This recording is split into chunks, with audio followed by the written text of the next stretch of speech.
Hey guys, happy holidays and welcome to my final review of 2015 for Neon Genesis Evangelion. Now before we get started, I would love to give a huge shout out to Bookwalker. Now Bookwalker is a site that sells digital manga and light novels in both English and Japanese, and a couple of weeks ago they reached out to me and actually donated the final 2 volumes of Evangelion to me so I could review it sooner. And this was really awesome. I can't thank them enough for that. The website is in the description. I would recommend you check it out. They have a lot of great manga there which you can get for discounted prices. So Neon Genesis Evangelion is a manga series written by Yoshiyuki Sadamoto, and it was serialized from 1994 to 2013 in Shonen Ace. And now the series is only 14 volumes long, so it did take a while to complete, but this is actually a pretty interesting series compared to all the other ones I've reviewed because it's actually based off of an anime. Although despite being based off the Neon Genesis Evangelion anime, this actually came out first. When it first came out, it served as promotional material for the anime, and then of course the anime aired, and then this manga kept coming out, but there were a lot of delays, and it wasn't until 2013 when it ended. Now, I've not seen the Evangelion anime, and from what I understand, the story of the manga is very similar.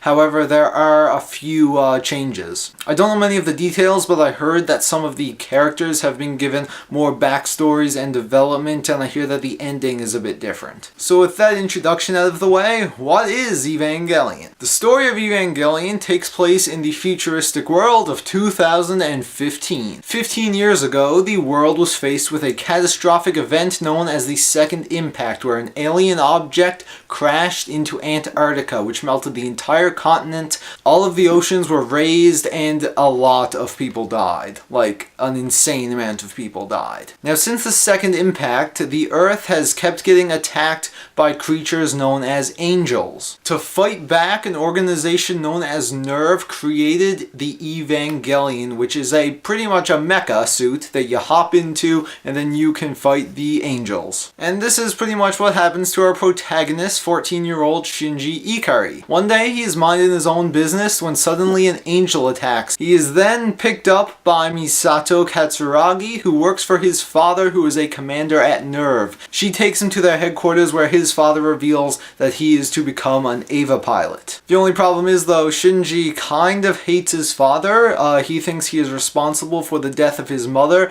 and they've been pretty much distant for his entire life. So he really wants something to do with his father, but he reluctantly agrees when he finds out that he is really the only one to pilot the EVA. Because at this moment, its former pilot Rei got seriously injured in her battle with the angel, and he couldn't bear to see her go back in the Evangelion, so he decides to do it himself. Now, he really hates being an EVA pilot at first, but eventually he starts to get used to it. He begins living with Misato, he starts attending school, he makes friends with Rei and Asuka, who are other EVA pilots. And despite the constant threats that the angels make to the fate of the world, things seem to be going pretty well. Now, in the first 5 or so volumes of this series, there is a ton of fun to be had. There are some great action scenes. There are a lot of funny moments and interactions between the characters. And overall, I was just having a blast reading this series. But here's the thing. When you read this series, you do not deserve to be happy. Because then volume 6 hits, and it hits really hard. Then the rest of the series happens, and that hits even harder. This series is just full of tragedy. That's all I had to say. It's kind of like the reverse Gurren Lagann, where you know how in that series was all about believing in yourself and doing the impossible and piercing the heavens, where in this series it's like, yeah, you can believe in yourself all you want, but bad stuff is still gonna happen. However, despite all of the tragedy and horrible things that happen, I still really enjoyed the series. It was excellent. It was really, really good. I mean, this is one of the most acclaimed and popular anime series of all time, and so I was super excited to read the manga adaptation, and to be honest, I can really see why it is so amazing. What's interesting about the series is that while at first it seems like your typical shonen battle, mecha type manga, but it's so much more than that. It's really about the characters and all these psychological things that are happening to them, and the story is very deep. It seems kind of standard at first, you got the organization NERV and the EVA pilots against the angels, but it gets much deeper to that. There was a lot of conspiracies going on, a lot of crazy things about these characters' past, and it all comes together Well, okay, the ending kinda doesn't make all that much sense. In fact, I have a feeling that the ending is very polarizing to some people. I'm pretty sure the manga has a different ending from the anime, and then after the anime ended, they released another movie which was like another ending, and now they're doing reboot films which are gonna have another ending.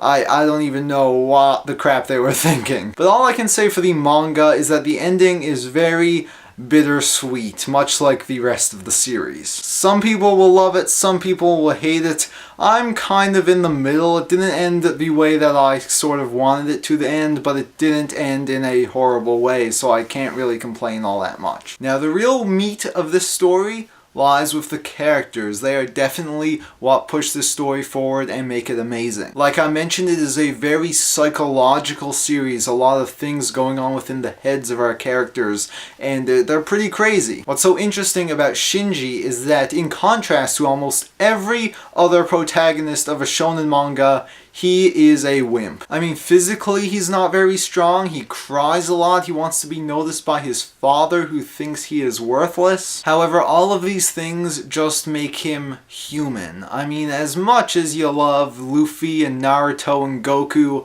none of them seem like real people you could actually meet, but Shinji is a real person who has flaws, problems that he needs to overcome. And yeah, becoming an Eva pilot, which both physically and mentally scars him, that doesn't really help him all that much. Now, there's a few other characters I'd like to talk about. We, of course, have Rei, who was one of the Eva pilots before Shinji. Now, Rei is a very mysterious character, and it takes a while for us to actually learn her backstory. She is also extremely quiet, like she almost never talks, which makes her such an interesting character because you really, really want to find out more about her. Then you have Asuka, who's pretty much crazy. Like, out of all the characters in this series, Asuka is the one I would not mess with at all. However, there is a lot more of her character than that. I won't go into much detail, but yeah, just don't judge, okay? Don't judge. You also have Gendo Ikari, who is Shinji's father, and this dude is kind of a dick. I mean, he pretty much abandoned Shinji when he is young to live with his aunt and uncle, and even though he enlists him to become an Eva pilot, he almost never talks to him. He's always saying stuff like, stop being worthless, you know, do something important, and Shinji just wants to be loved by his father. And yeah, their character arc is very interesting, and it's very sad, a lot of crazy psychological stuff going on, and yeah. And now, I don't want to talk all that much about this character,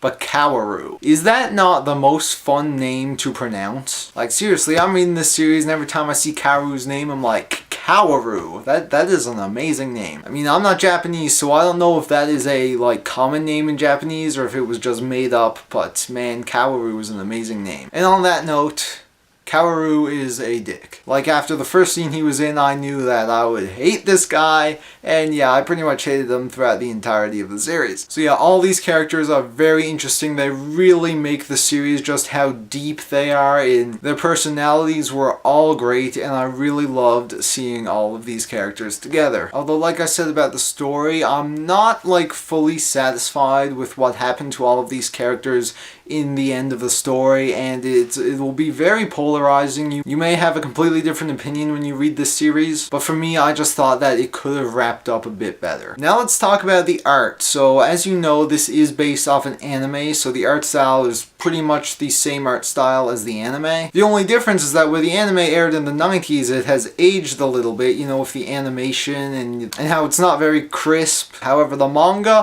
holds up incredibly well. I mean, it only ended 2 years ago, but yeah, the art looks amazing. Now, the action scenes really don't take up much of this story as it focuses more on the characters, but the action scenes look so good, like really, really good, and all the characters look really good as well. And yeah, I really don't have any complaints about the art whatsoever. So that concludes my review for Neon Genesis Evangelion, and my final score is 4.5 crappy anime dads out of 5. Now, if you are interested in diving into the world of Evangelion, the entire manga series is in print and available from Viz Media in both the 14 single volumes as well as 3-in-1 Omnibuy. I did look that up. The plural for omnibus is omnibuy. Who knew? Now, the 3-in-1s only cover the first 12 volumes. However, there will be a final 2-in-1 released this summer. I have no idea why it's taking them so long to release them, but whatever, at least we're getting it. There is, of course, all the other Evangelion media that exists. You have the classic anime series, 26 episodes, as well as the End of Evangelion movie, which concludes that series.